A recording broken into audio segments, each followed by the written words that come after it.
Informational social influence. When individuals conform to the ideas of others or actions, behaviors, because they believe that these others just possess greater knowledge or them just being correct. This type of influence is driven by just a desire to be correct. The mechanism itself is just people conform based on the beliefs that others are correct. Examples of following a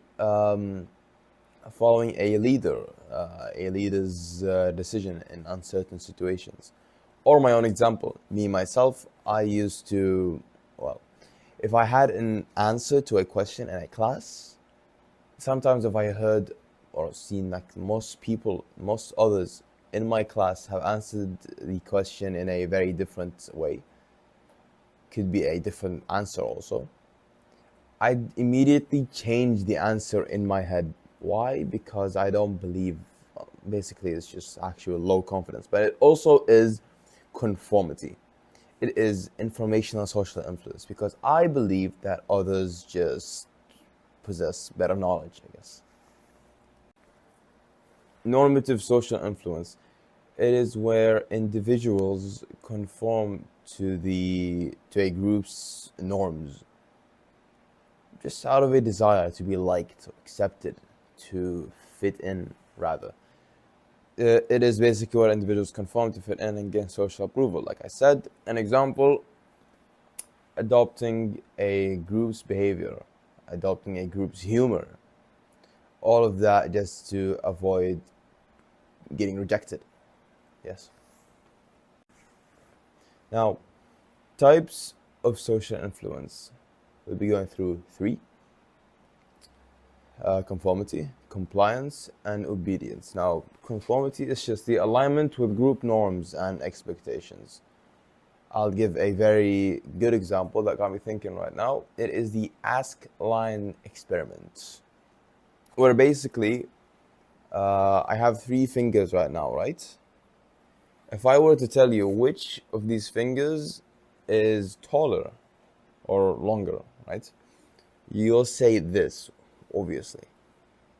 Now, they didn't really do fingers in the experiment, but they did lines, right? And it's basically the same idea. They showed another like another line. Now, let's say it's this. I'm like, okay, can you look closely? Which one of these three fingers resembles this one? You'd obviously say it's this one. But in the experiment, almost 73% of people changed their answer. They conformed to the wrong answer. Can we explain more? Okay, so three lines and one line here. Question. You with other fake students that obviously you do not know at the time. Right? So 1, 3. Very nice. Omar, which one is it? Is it this one or this one or this one? All of the students that are around me said that this finger is actually this one. Look, they look very alike, do they not? Me changing my answer in my head, I'm like, what? Okay, well, it's this one. This says a lot, by the way, on our study system. It tells you that lots and lots of other intelligent people have actually just conformed to whatever others tell them. Now, that's actually like a scary thought because if there was another person, just one guy, let's say there are 8 people right now here. If there was just one other person that said the answer that is actually was this finger, my answer would completely change. But if there was not anyone, I would be scared to tell the different answer and be the outcast. Why I think it's scary again?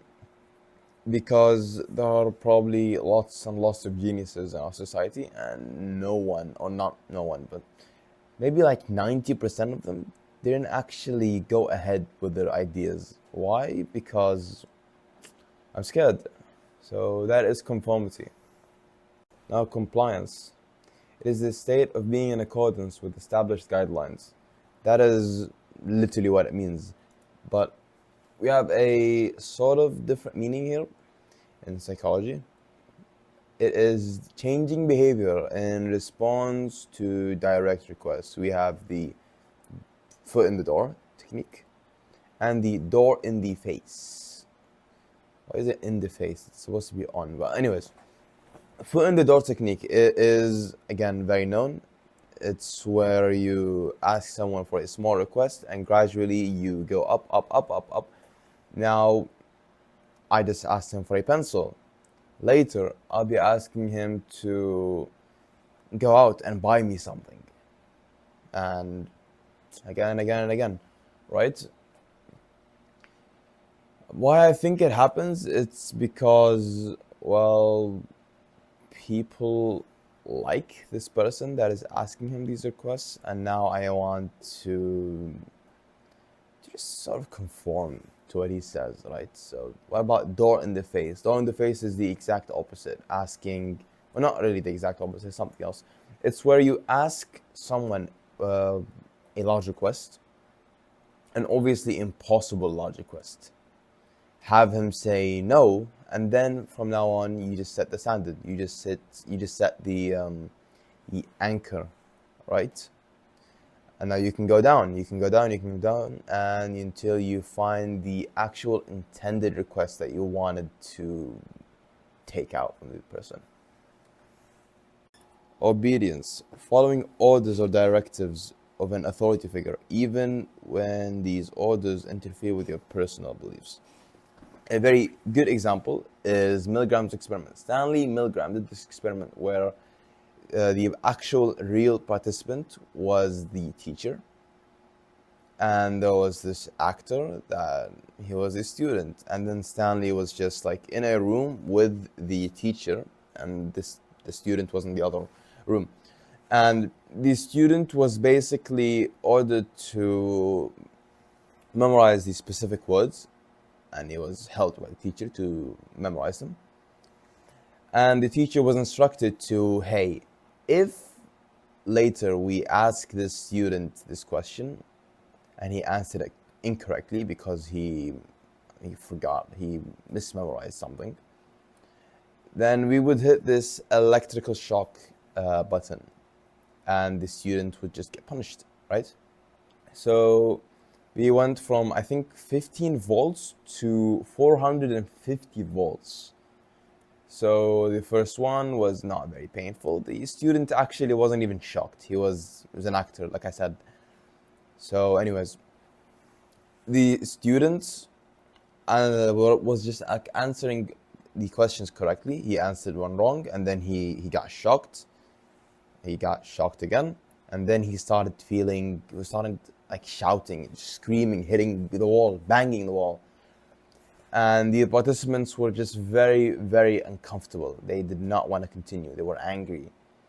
Of where then Stanley had this like 4-level system of just like ordering them to continue. And it went like, continue the experiment. The experiment must continue. Just orders, right?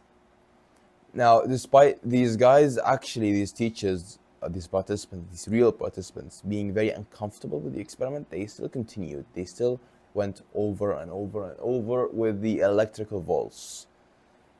Now, what's crazy is that 65% of them went and clicked the 450 volts button on the student that was just screaming. Now that is just something, it's just crazy, right? I'm not sure about this, but I heard that sometimes these students would just lie, like they would just act dead on the ground. I'm not sure about it, but they were in pain regardless. They acted like they were in pain. These guys continued and continued and continued.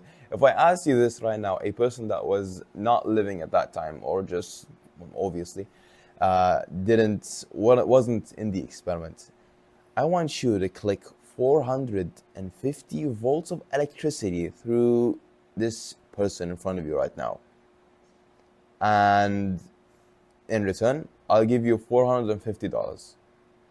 I mean, that's a good amount of money. But also, would you actually do that? Would you inflict pain on others for this amount?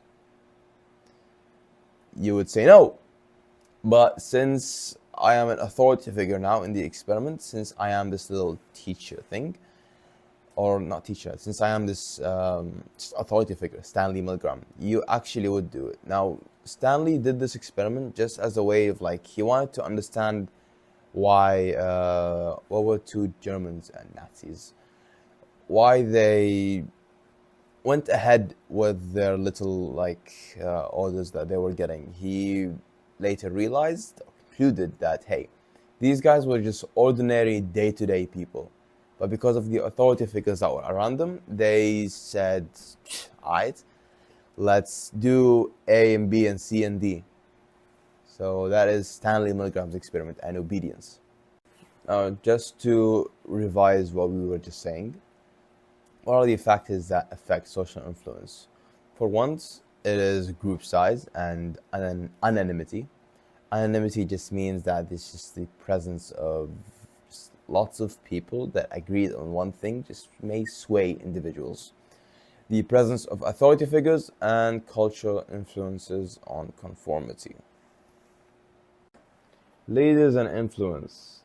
What does it mean to be a leader? Is just normative social influence leadership? What does it mean? It is to define the norm of this certain group, the society, right? What about the what about the desired model? What about the desired behavior that you want others to also do? It's just like there are lots of techniques, but one of them is to lead by example. You see leaders most of the time, they show everyone that they're actually perfect. Well, why? Because I need others to have some sort of role model, some like motivational person that if I thought of as an ordinary citizen, if I thought about, I'll get motivated because this leader is why I'm alive. Some shit, right?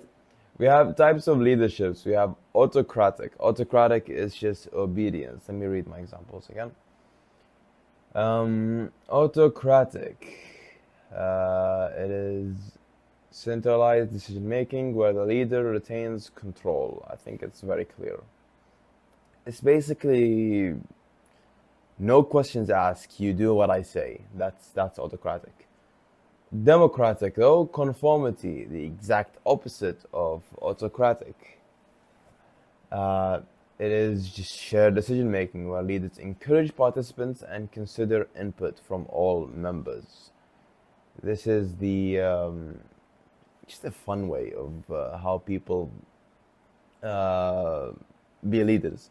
And we have laissez-faire. It is self-regulated conformity. It's just basically a person, well, with our actual social roles or like rules, these unwritten rules, and what you actually should be doing in a group is participating, is helping out others. This is laissez-faire. It is everyone is their own leader, so there'll be minimal supervision but with high autonomy for each group member.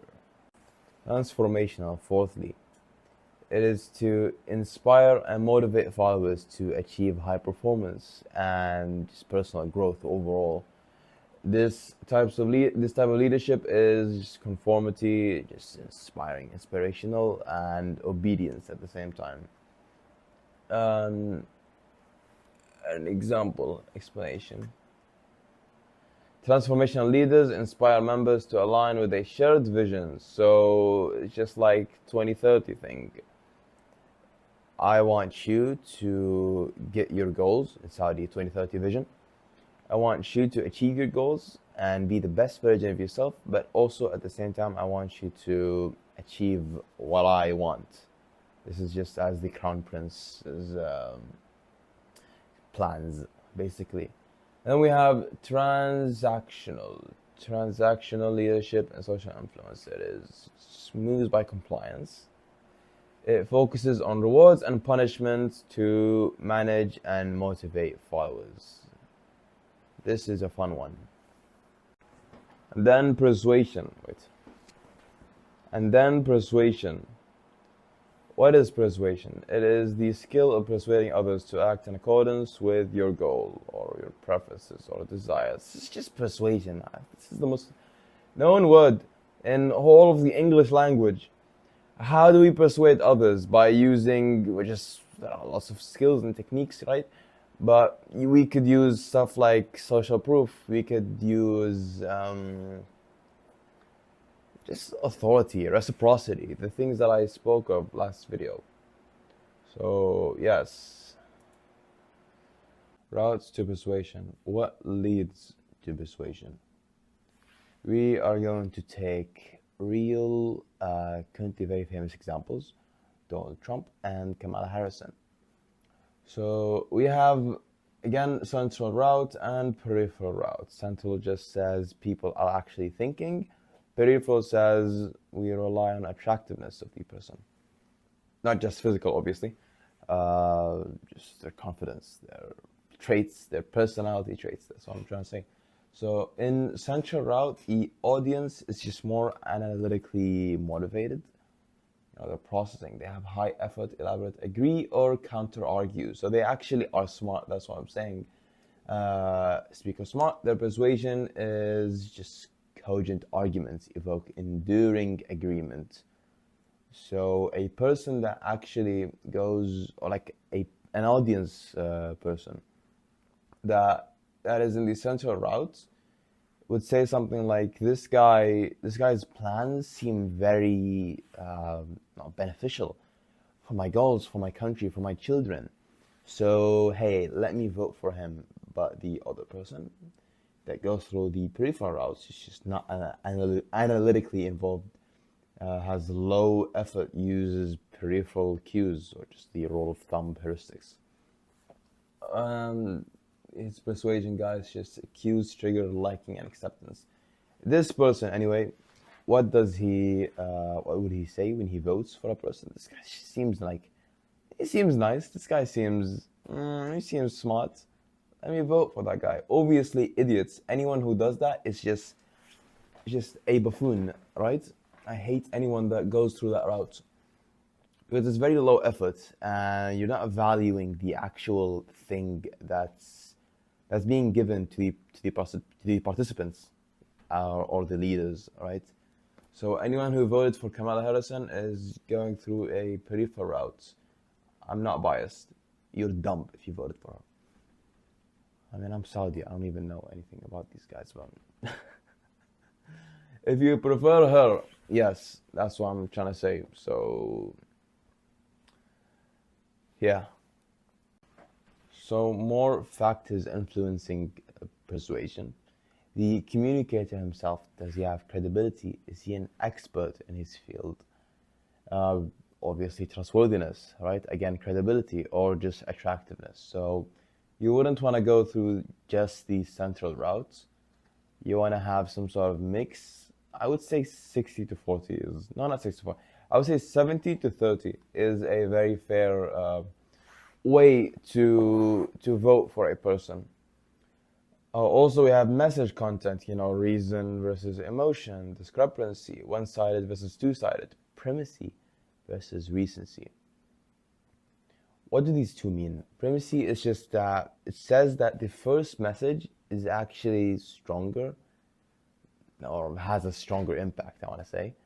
Recency effect says that the last message has just a more persuasive image or impact. If there was time gaps between the presentations, obviously not just any presentation. So then we also have channel, active versus passive, personal versus media. I'm not going through these. Audience, analytical or emotional age. I feel like we're just repeating ourselves. So at this point, let me just wrap it up. So lastly, persuasion in therapy versus just mind control. In therapy, we use ethical ways of transferring our messages. We try to promote autonomy. We try to help people with their actual decision making. So that is therapeutic persuasion. What about the other one? Mind control. It's persuasion therapy versus mind control. So mind control is just in cults. It's just coercive persuasion for manipulation. We see this in lots of religions. We see this actually in every religion. Um, a very good example also. Let's say Johnstown. I'll leave it up for your research, right? So, mind control and cults, coercive persuasion for manipulation, suppresses autonomy and critical thinking. Like I said, sometimes in religions, we say, listen and do not think, for the Lord knows better than you. At this point, I'll tell you to kill yourself, and then you just be like, this is part of God's judgment. Yay. Something like that. So, yeah, that's it. Let's go.